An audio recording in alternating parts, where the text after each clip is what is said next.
posible introducir en las parroquias y comunidades cristianas una dinámica que lleva poco a poco a entender la fe, no como adhesión doctrinal,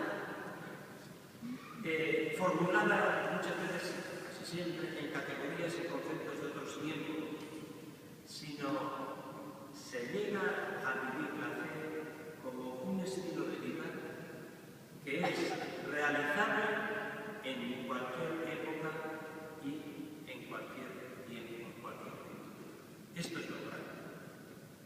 La doctrina acerca de Jesús tiene que estar constantemente renovándose porque envejece. El estilo de vivir de Jesús, evidentemente, digo de manera creativa hoy, absolutamente, pero es un estilo de vida realizable en cualquier cultura y en cualquier época.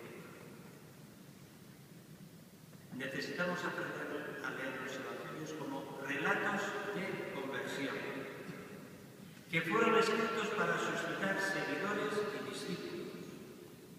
Relatos que invitan a un proceso de cambio, de identificación con su causa, de colaboración con su proyecto.